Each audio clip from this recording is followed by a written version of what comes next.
Voyager 2 data, and that I inspected and studied for quite a while, and that's when I wrote the first book. And I was so surprised at what I found that it took me like the 4 years to get the book published, because I wasn't sure that what I had was really right.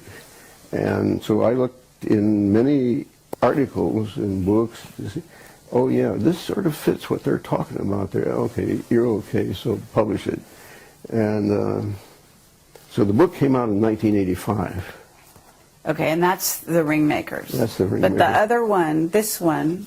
That's 1971. I had left Lockheed.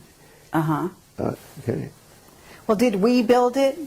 Pardon? Did we build it? Who built it?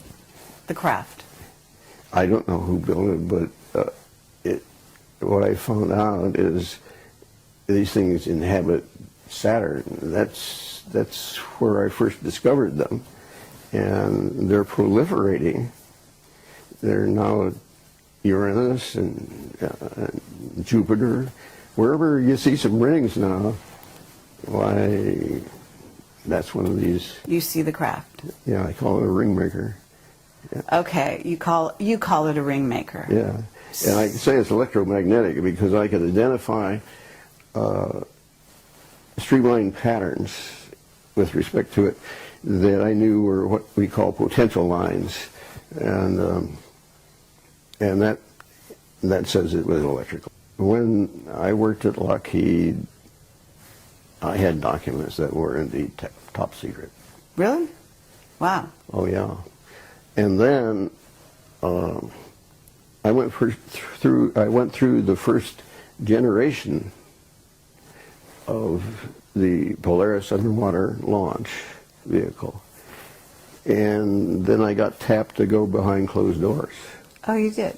Yeah, and I was there for till I got claustrophobia.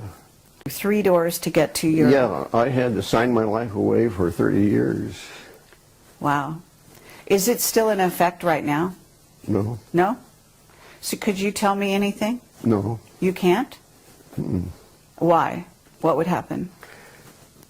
I'd prefer not to find out. Might have seen some craft in those hangars. Is that right? It was my first clue that there was something in space that was different. Okay. I was handed one day a set of data. The guy that gave it to me said, nobody else around here has ever been able to get anything out of these data, and if anybody can, you can. And so I went through it, and I found this one spot of data that really looked interesting. And I slugged through plotting it up. It was quite a difficult task to draw the picture of that. Mm-hmm. And when I got it, you could tell it was something strange.